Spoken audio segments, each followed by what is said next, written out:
اللهم ارحمنا بالقرآن واجعله لنا إماما ونورا وهدى ورحمة. اللهم ذكرنا منه ما نسينا وعلمنا منه ما جهلنا وارزقنا تلاوته آناء الليل وأطراف النهار واجعله لنا حجة يا رب العالمين. اللهم اجعلنا من أهل القرآن أهلك وخاصتك. سبحانك لا علم لنا إلا ما علمتنا إنك أنت العليم الحكيم. آمين يا رب العالمين. Alhamdulillah. Ini rahmati Allah. Syukur kita kepada Allah Subhanahu Wa Taala. Pada malam ini Allah memudahkan kita kembali untuk menyambung sesi tadabbur Al-Quran. Ilmu kita ini sempurna sebagaimana seperti yang Nabi sebutkan. Antara perkara yang kita kena biasakan lazimi di rumah Allah ni, kita himpun kat sini.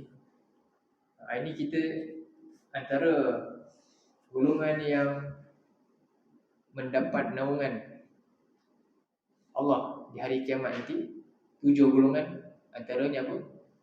Rajulun qalbu mu'allaqun fi al-masajid, iaitu orang lelaki yang hati dia sentiasa mu'allaq, terpaut di masjid.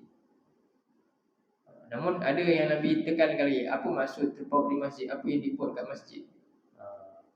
Dia main game kat masjid ke? Buka gadget, tengok WhatsApp kat masjid ke? Apa yang diisi masa di rumah Allah?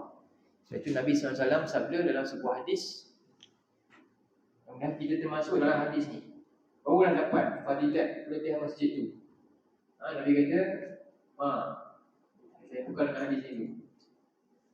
Masjid jama'a qaumun fi baitin min buyutillah.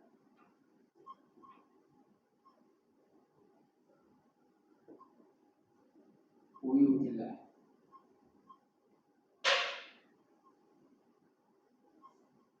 Ini Nabi kata dalam hadis ni, tidaklah berhimpun majtama' ni apa? Tidak, ma ni nafi. Tidaklah ijtama' ni, kita kalau perhimpunan kita panggil ijtima'. Okay? Ya. Jadi tidak ada sebab lain ijtima' berada kat sini, kita ni terhimpun kat sini, tak ada sebab lain. Nabi nak bagi tahu ni. Ini Nabi kata tidaklah berhimpun satu kaum. Kaum ni maknanya umum. Kaum ni ada macam-macam. Arab ke, Melayu ke, Cina ke, apa saja. Tapi tidaklah berhimpun kaum itu di mana tempat himpun ni? Fi baitin min buyutillah, dalam sebuah rumah daripada rumah-rumah Allah. Antaranya apa? Rumah Allah. Bila sebut rumah Allah ni special, rumah tu Allah iktiraf dia punya. Kenapa? Sebab hamba dia sujud kat situ paling banyak kepada dia, kan? Jadi Nabi nak bagi garis panduan apa yang kita patut buat bila berada di masjid. Bukan dengan sebab yang lain. Masjid ni ada wifi yang digunakan kat masjid untuk main game kat masjid. Itu kan? Saya dapat dosa. Tengok pula video-video lagi kat masjid TikTok. Rupanya dia untuk dapat apa? Itu kan?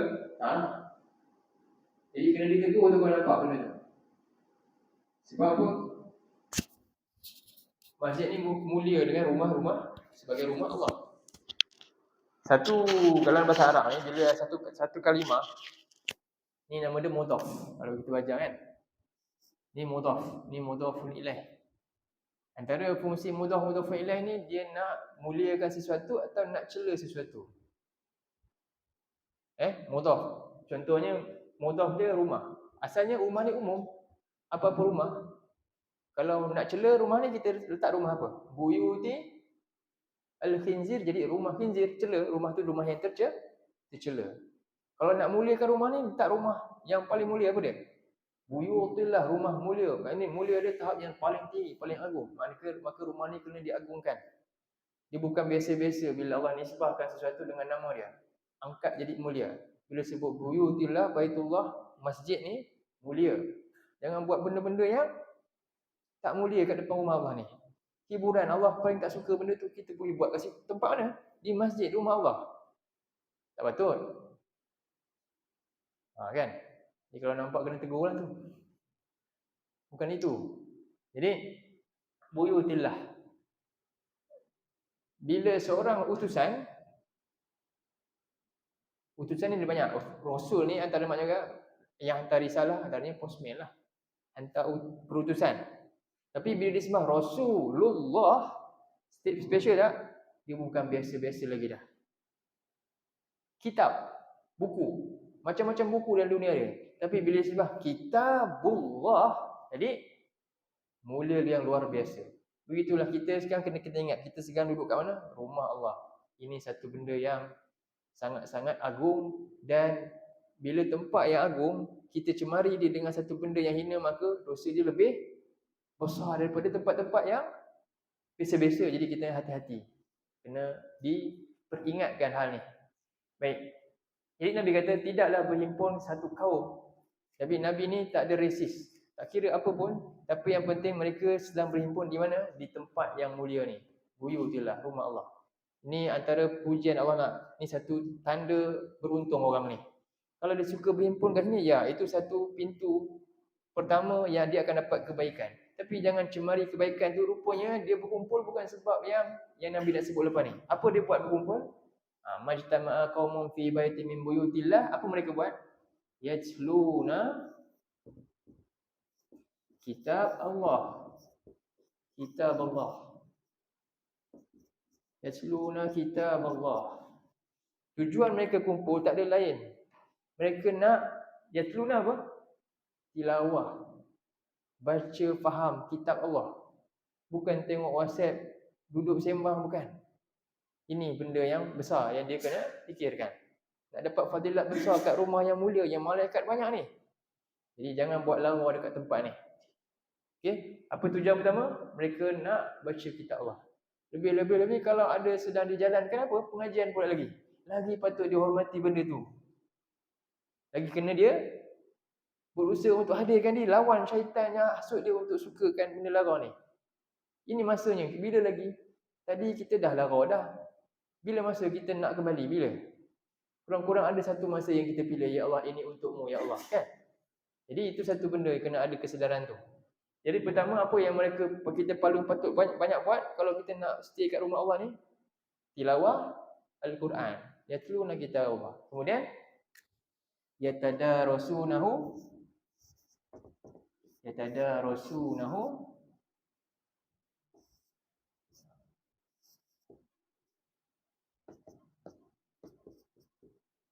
bainahum. Yang kedua, mereka saling belajar tentang isi dia ni. Tadarus lah. Belajar mana yang kurang, tak boleh baca, cuba belajar untuk sampai boleh mahir. Lepas tu tadarus juga maksudnya saling mempelajari apa saja yang boleh dengan Quran. Nak belajar faham makna dia, ada yang mampu untuk ajar. Itu kita antaranya apa? Kita nak tadabbur hari ni, nak ajar tadabbur. Selok-belok sikit makna yang ringkas-ringkas. Bukanlah tafsir yang berat-berat. Sikit je dapat ibrah sikit. Itu je. Ini termasuk bahagian tadarus juga. Tadarus ni luas makna dia sebenarnya. Jadi ini dua perkara yang Nabi kata tidaklah berhimpun kaum ni di rumah Allah melainkan untuk buat dua benda ni. Apa dia? Tilawah Quran, tadarus. Alangkah ruginya bila ada peluang tiba-tiba kita pergi buat benda lain.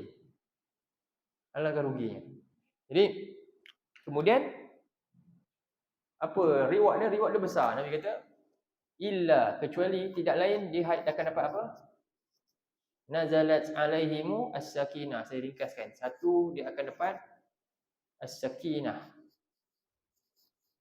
Sakinah ni apa? Ketenangan hati.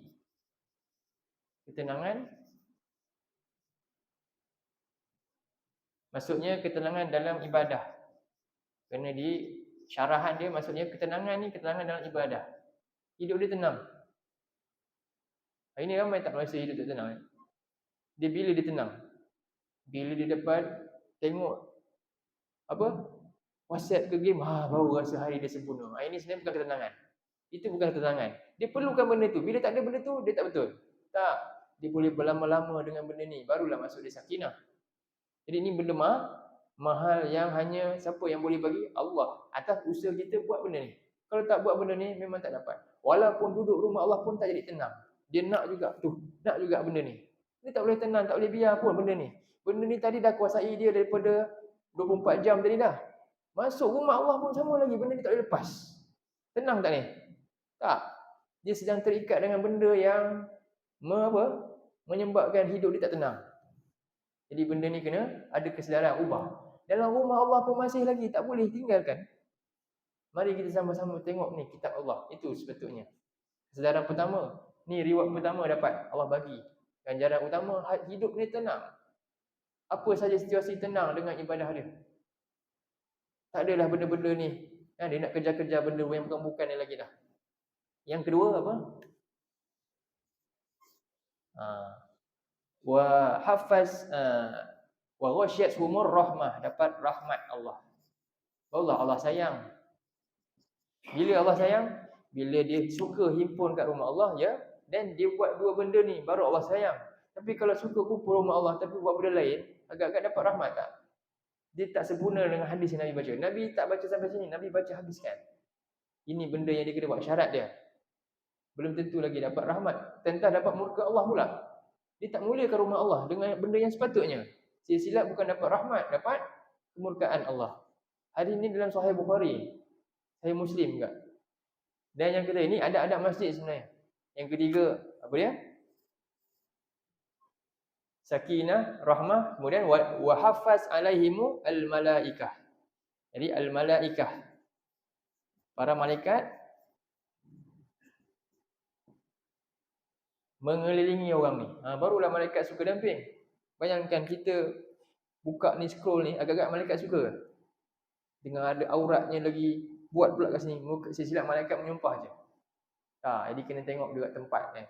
Dan yang ketiga, yang keempat, malaikat wa zakar ni paling mahal sekali, iaitu zakarahumullah.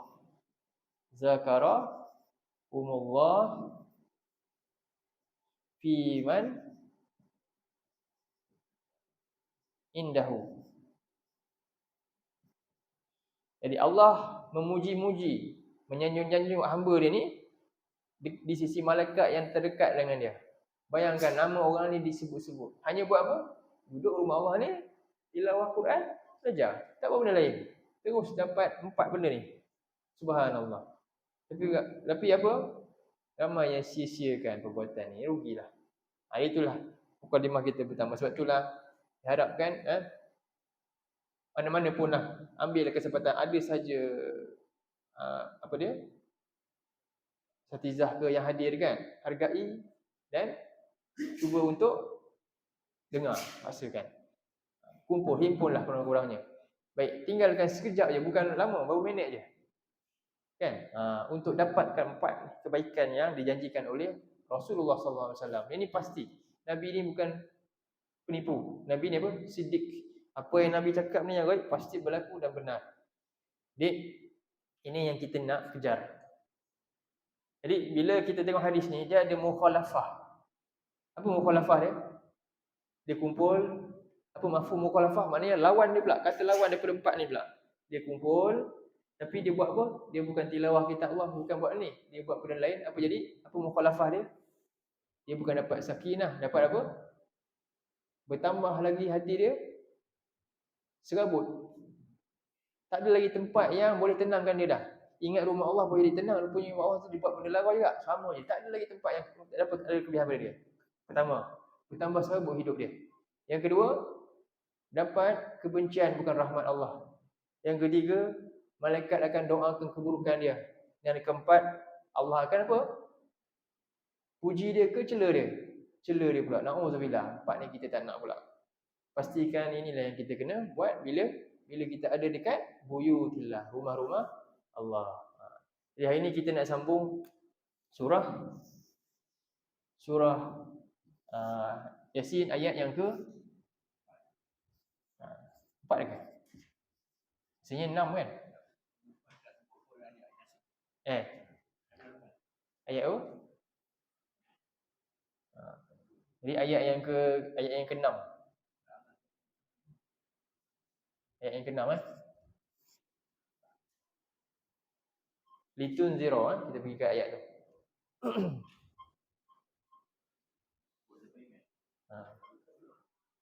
Okey. Ayat yang ke-6 Muka surat 440 boleh lah. Ada Quran tu. Barakallahu fiik.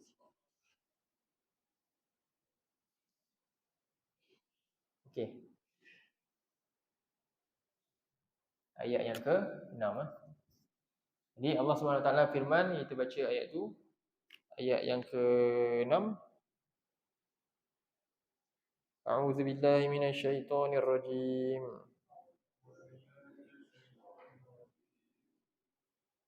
Litunzira qauman ma unzira aba'uhum fahum ghafilun.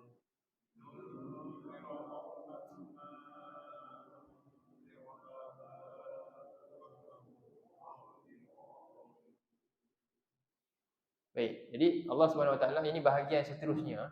Jadi muqaddimah surah Yasin daripada ayat 1 sampai 5 iaitu sumpah dan pengiktirafan Allah terhadap dua perkara, iaitu Allah bersumpah demi Al-Quran yang penuh hikmah, kebijaksanaan, dan juga hukum hakam yang paling sempurna. Semua ada dalam Quran. Apa peranan hikmah ni? Seseorang yang ada hikmah, dia mampu untuk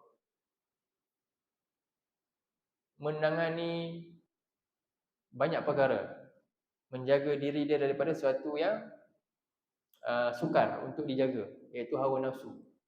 Jadi orang yang ada hikmah, dia berupaya untuk itu. Sebab itulah bagaimana dia dapat hikmah? Apakah sumber hikmah dia? Al-Quran. Sebab tu Allah kata wal Quranil Hakim. Antara makna hikmah pengawasan. Manik iaitu dia boleh mampu cegah, dia mampu halang. Siapa yang ada hikmah dia boleh buat benda itu. Jadi bila dengan Quran inilah bagaimana tengok Nabi membawa hikmah kepada masyarakat mana? Tanah Arab tu. Yang sebelum ni apa berlaku kat dia? Semua benda ada kat situ. Pelacurannya ada kat situ, ribanya ada kat situ, apa lagi? Sampaikan tanam anak hidup-hidup pun ada kat situ. Kan? Punya dahsyatnya. Kita taruh buah anak lagi kan? Tak, ini legal. Dia buat proses tanam anak tu dalam keadaan apa? Semua orang tahu dan benda tu adalah satu adat dia. Dan biasa, tak rasa pun benda tu tercela. Sampai macam tu. Kita ada tak macam tu? Masih rasa malu lagi kan? Tapi benda itu yang sangat dahsyat, dengan datangnya Quran yang penuh hikmah, selesai tak akhirnya? Selesai. Itulah maksud dia hikmah. Akhirnya dapat mengawal benda tu. Jadi manusia yang memiliki hikmah dia ada kekuatan. Itulah sumber dia apa? Al-Quran. Sebab itulah antara makna hikmah tu penjagaan, pengawalan. Kalau kita dah macam ni, hakam tu as-safinah. Ni antara kalau orang buat contoh, ulama buat contoh tentang maksud hikmah nak mudah faham. Hakam tu as-safinah. Apa maksud dia? Safinah ni apa? Kapal besar ni, apa perlu buat? Kita nak parking dia. Apa kena buat kapal ni? Jadi bila kita berjaya bagi kapal tu elok duduknya, kan? Tak dilambung ombak dan sebagainya, dapat letak di tempat yang elok kan? Kita dah berjaya. Boleh kata hakam tu as-safinah. Maksudnya aku telah berjaya menghukum kapal. Maksudnya apa? Dia berjaya tambat kapal tu. Dia berjaya kontrol dia. Dia berjaya kendalikan dia. Itu maksud hikmah. Okay? Jadi pengendalian yang sempurna hanya boleh dapat daripada Allah. Dan Allah bagi kaedah ni menerusi firman dia dalam Quran. Siapa manusia nak mampu, seorang ayah yang nak jaga siapa? Kan? Keluarga dia daripada kena azab ni, apa dia kena ada? Mesti ada Quran lah. Sebab tu Allah sumpah demi Quran yang penuh hikmah. Wal Quranil Hakim. Quran ni mukjizat. Yang kedua, Allah iktiraf siapa? Rasulullah. Innaka laminal mursalin. Dan engkau wahai Muhammad benar-benar termasuk daripada Rasul. Yang mana ramai yang tolak Nabi masa awal-awal. Bukan awal sampai kiamat ramai lagi yang bantah kerasulan Nabi SAW ni. Sedangkan Allah menegaskan dengan sumpah tadi, engkau ni benar-benar termasuk daripada Rasul-Rasul yang pernah diutuskan. Innaka la minal mursalin. Jadi itu pengiktirafan Allah kepada rasul tersebut.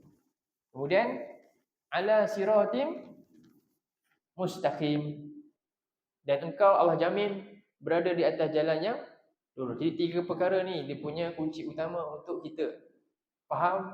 Inilah seluruh isi cerita surah Yasin tu, nak cerita pasal 3 perkara ni. Golongan yang dapat hidayah, golongan yang ikut Rasul, dan golongan yang berada di atas jalan yang lurus. Sebab tu nanti ada cerita tentang seorang yang datang dari hujung kampung. Apa tujuan dia? Suruh ikutlah Rasul-Rasul ni.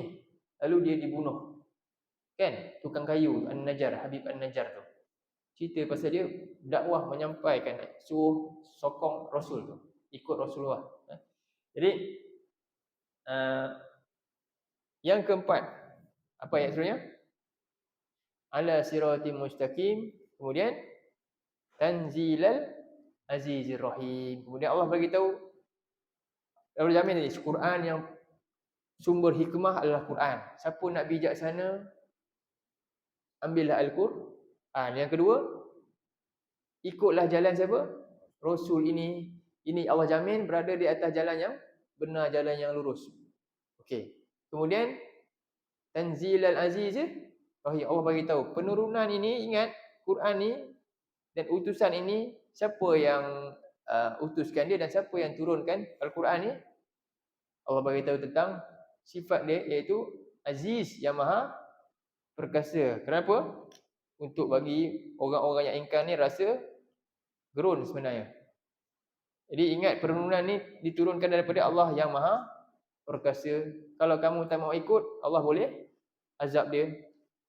Dan dia juga maha penyayang, rahim. Jadi tanda rahmat Allah yang paling besar ialah Allah turunkan Al-Quran ini. Baik. Jadi sekarang ni kita masuk seterusnya.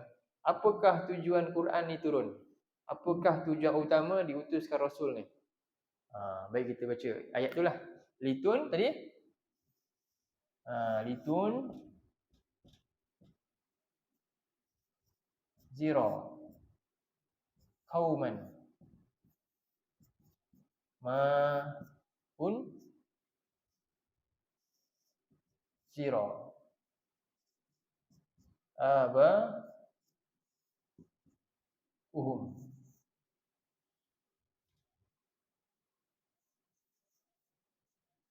ahum wafilu.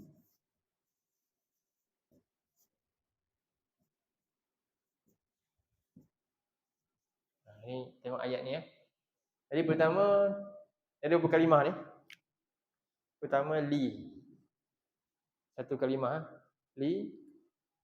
Kemudian tunzira qauman ma unzira aba'uhum fahum ghafilun. Apa fungsi? Jadi bila kita jumpa ada li macam ni, selepas tu ada ini, kita panggil ni fi'il mudhari' kalau bahasa Arab fi'il mudhari'. Jadi li, lepas tu jumpa fi'il mudhari' dan dia baris atas macam ni. Li ni apa makna dia? Ta'liliyah ataupun al-ghayah. Ghayah atau ta'liyah. Apa dia? Objektif. Allah nak beritahu tujuan dan objektif. Allah ni buat sesuatu ada tanpa tujuan ke? Macam kita buat benda tak ada tujuan kadang-kadang. Tak tahu apa tujuan. Allah yang maha bijaksana buat satu mesti ada dasar yang jelas. Kenapa buat? Dia kenapa tujuan Quran turun? Apa tujuan dia? Supaya. Suatu terjemahan dia apa? Supaya atau tujuan dia Quran untuk ini. Engkau apa? Rasulullah. Tunzira, memberikan peringatan. Supaya engkau memberikan peringatan ataupun ancaman. Tunzira, inzar. Kauman, kepada kauman. Kauman maknanya sebab nuzul dia kaum kat Mekah. Bangsa Arab tu lah kaum. Tapi tak sebut pun litunzira apa dia? Quraisyun tak? Quraisyan tak kan? Litunzira Quraisy saja tak? Bila sebut kauman, lepas dia umum maknanya apa? sampailah kepada mana-mana kaum saja. Jadi Quran bukan hanya untuk macam kitab dulu, lain untuk Bani Israel saja, tak. Tapi kepada semua kaum, ma unzira, yang tidak unzira, telah diberikan peringatan sejak bila? Hum, iaitu sejak zaman nenek moyang mereka lagi. Peringatan ni dah lama dah. Dah lama pendakwah tak sampaikan. Dah lama ceramah tak dibuat. Contohnya. Dah lama dah tak buat. Macam tu. Jadi Quran ni turun tujuan utama untuk disampaikan. Jadi surah Yasin ni rupanya suruh cerita pasal apa ni? Pasal dakwah. Pasal tujuan Quran. Yang paling besar untuk inzar kepada orang lain. Jadi itulah Quran sebenarnya. Okey. Jadi kita dah lama tak baca Yasin. Lama tak? Seruan dalam Yasin ni, memberi inzar ni, kita buat tak? Jadi dia ni untuk siapa? Ya, untuk Rasul, dan Rasul ni sebagai contoh untuk siapa? Kita semua.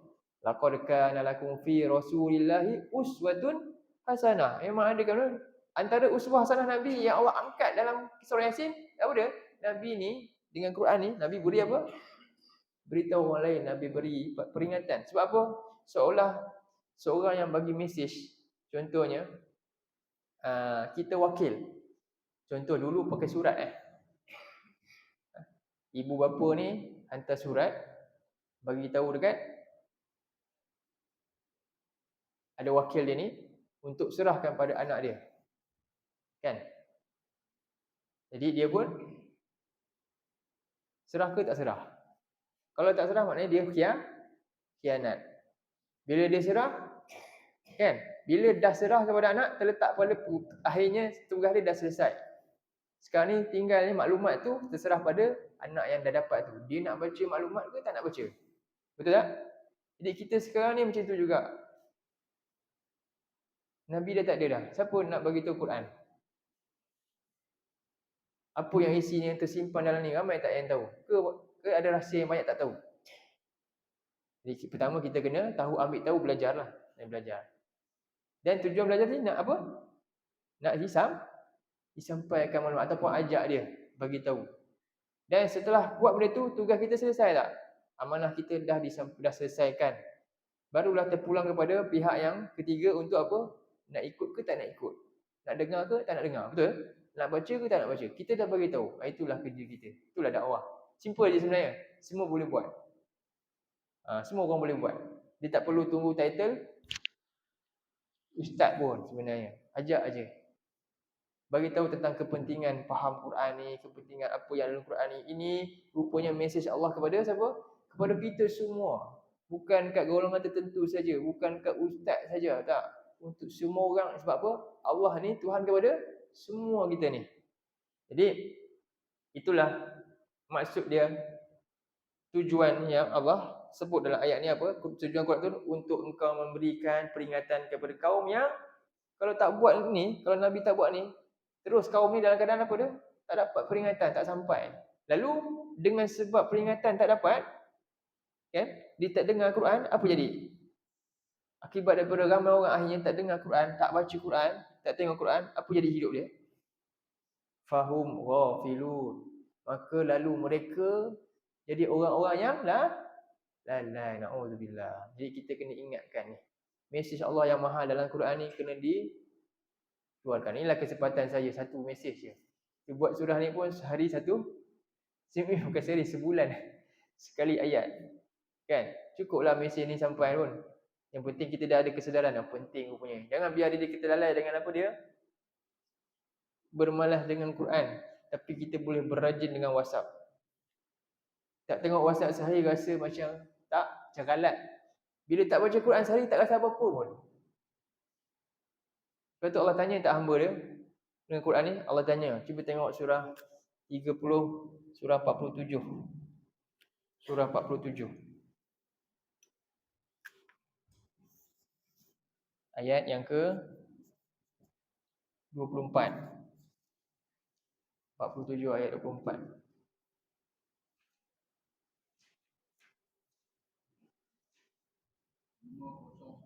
509.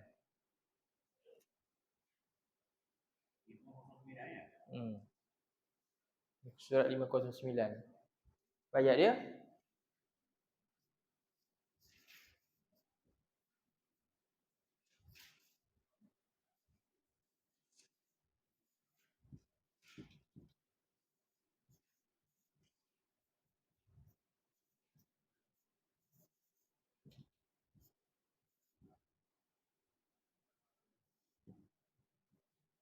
A'udzubillahi minasyaitonirrajim. Afala yatadabbaruna al-Qur'an am 'ala qulubin aqfaluha.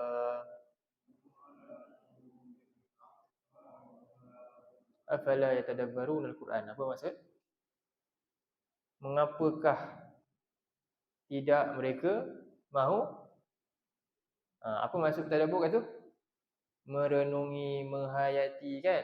Hati dalam, tengok makna dia apa yang kamu baca ni. Jadi usaha ni diperlukan apa? Pertama, kena guna mata, kena buka, kena baca, kena hadam pula makna dia. Kan?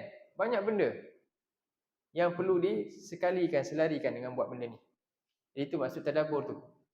Jadi Allah tanya, mengapakah mereka ni tak mahu tadabbur? Kalau kita nak lebih dalam lagi makna dia, kita boleh pecahkan makna dia macam mana? Dalam bahasa Arab ni ada satu benda tu, dia ada tersirat kat situ. Saya rasa macam mana? Apa yang ada belajar sikit ke? Boleh apply kat sini. Ilmu nahwu dia, balaghah dia. Ni ada balaghah kat sini ni. Jadi perkataan dalam Quran bila a itu ada fa, la. Macam ni. A ada fa, la kan? A ni istifham. Dia istifham, dia ada apa kat sini? Soalan kat sini. Dia ada muqaddar kat sini. Muqaddar ni maknanya satu kalimah yang tersirat yang kita sendiri kena tanya sendiri. Kena tengok apa sesuai kat masing-masing. Allah tinggal akan gantung kalimah ni untuk setiap yang baca. Ni soalan Allah, apakah?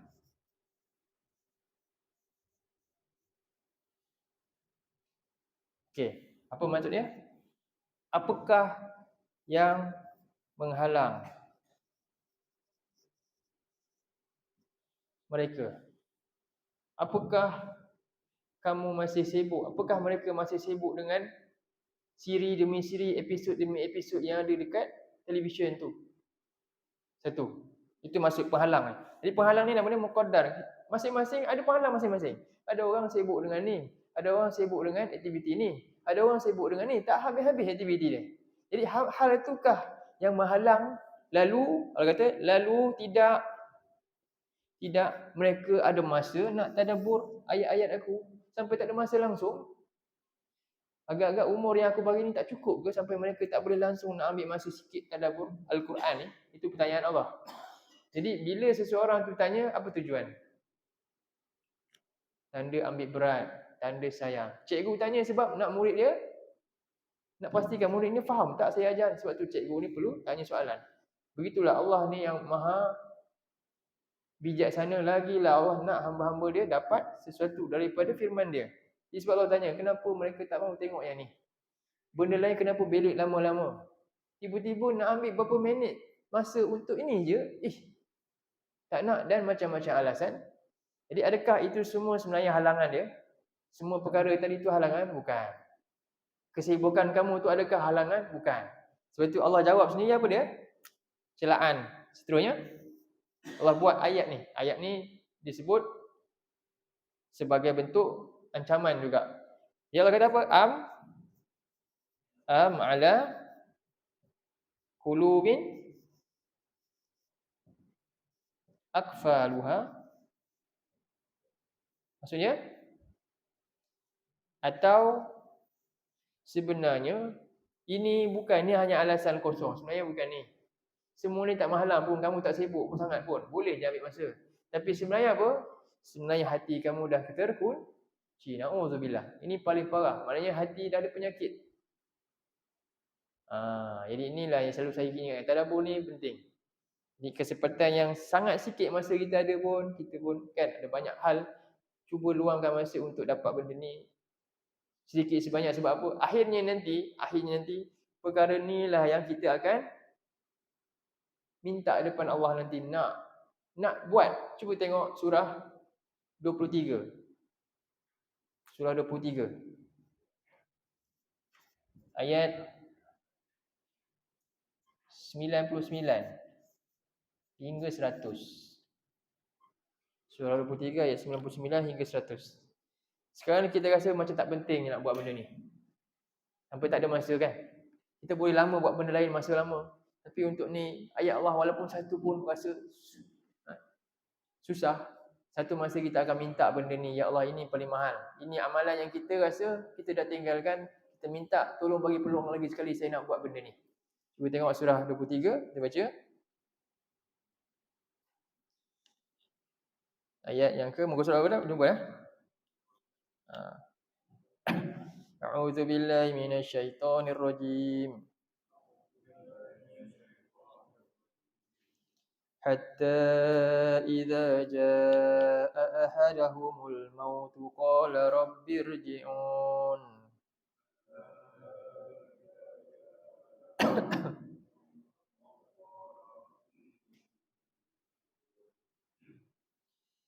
Sehinggalah apabila telah sampai oleh seseorang daripada kalangan mereka itu kematian. Qala rabbi irji'un. Apa kata mereka?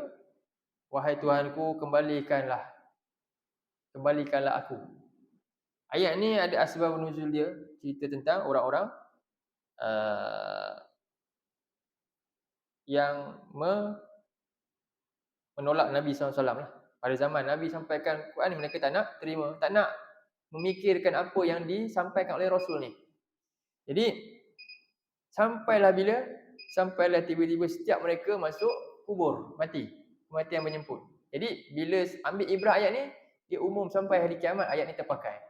Al-ibrah bi umumil lafzi la bi khususis sabab. Dalam usul tafsir ni antara perkara penting untuk kita dapat ibrah Quran. Jadi sampai masuk akhirnya mereka minta apa? Kembalikan aku. Apa dia nak buat? La'alli a'mala salihan fi ma tarak. Supaya aku dapat buat amal soleh yang aku dulu tinggalkan. Dia minta balik. Dulu rasa tak ada nilai benda ni. Tapi rupanya inilah benda paling bernilai antaranya. Amal soleh apa dia? Ni. Yatluna kitab Allah. Nabi dah bagi tahu dah. Tapi tak nak ambil peluang. Ketika masih Allah beri peluang dalam kehidupan ni. Jadi ketika ini segala permintaan, segala taubat, segala penyesalan berguna tak? Tak dah. Ini bukan masa lagi untuk buat benda tu dah. Masa hidup ni lah masa untuk menyesal, untuk rasa rugi dengan kita sia-siakan umur ni. Jadi Allah kata apa dalam ayat seterusnya? Innaha kalimatun huwa qailuha. Ucapan yang ini, permintaan ni hanyalah kalimah yang hanya sekadar boleh cakap je, tapi tak ada apa-apa lagi dah. Tak ada peluang apa-apa lagi dah. Wa min waraihim barzakhun. Sedangkan di sebalik belakang mereka tu dah ada barzah, iaitu benteng dah tak boleh nak pergi mana dah. Tembok ila yaumi yub'atsun, yang akan menahan mereka daripada kembali ni sampailah mereka kena tunggu sampai hari mereka dibangkit, dan tunggulah sampai kiamat. Kenalah azab dalam kubur tu. Na'udzubillah min dzalik. Jadi inilah penyesalan bila Allah rakamkan penyesalan kepada orang-orang yang dah meninggalkan dunia ni. Dan ini kita tak dapat. Ini benda gaib. Tapi bila Quran sebut, ya, inilah yang telah pun terjadi dan pasti terjadi. Baik, jadi mudah-mudahan sedikit sebanyak ringkas apa yang saya sebutkan ni. Inilah fungsi Quran ni, iaitu untuk memberikan peringatan. Kesimpulan daripada ayat 6 ni, apakah punca kelalaian manusia? Bila tak melihat, tak tengok apa? Tak inzar, tak dapat inzar, tak rasa terancam dengan tak dapat peringatan. Apa punca tak dapat peringatan? Tak ada orang yang nak bagi peringatan. Satu. Yang kedua, ada peringatan, ada orang nak bagi pula, tak nak ambil peluang. Itu dua, itulah punca dia. Sebab tu Nabi tegur dalam hadis ni, tidaklah berhimpun satu orang kaum kita ni semua kat mana? Rumah Allah ni kan, dengan tujuan yang jelas. Apa dia? Perbanyakkan, sibukkan dengan tilawah dan tadarus kitab Allah. Allah paling suka amalan ni. InsyaAllah. Jadi itu sajalah untuk malam ini. Mohon maaf atas sebarang ucapan yang mungkin ini sebagai teguran kasih sayang kepada semualah. Kita jaga adab-adab kita di masjid. Jangan rugikan dengan benda-benda yang lawa juga. Ini rumah yang mulia, muliakan dia dengan apa yang Allah sendiri kita tetapkan. Allah nak kita muliakan. Mungkin di tempat lain kita tak ada kekuatan tu. Tapi kalaulah di sini juga kita cemari dia, mana lagi tempat yang nak dapat rahmat? Dah tak ada dah. Kan? Jadi jangan rugikan benda ni, gunakanlah sebaik-baiknya supaya kita dapat kebaikan-kebaikan yang dijanjikan oleh Allah dan Rasul tu. Fadilat yang besar di masjid ni. Baik, aku qauli hadza wa astaghfirullahal azim li wa lakum. Allahumma ja'al hadza jama'ana jama'an marhuma wa tafarraqna min ba'dihi tafarruqan ma'suma. Allahumma inna na'udzubika minal arba' wa min ilmin la yanfa' wa min qalbin la yakhsha' wa min nafsin la tashba' wa min du'a'in la yusma'. Rabbana atina fid dunya hasanah wa fil akhirati hasanatan wa qina adzaban nar. Allahumma ij'alna min ahli al-Qur'an ahlika wa khassatik. Allahumma ja'alil Qur'ana rabi'a qulubina wa nura sudurina wa jalaa'a ahzanina wa dhahaba humumina wa ghumumina. Wa sallallahu ala sayyidina Muhammadin wa ala alihi wa sahbihi wa sallam. Alhamdulillah rabbil alamin.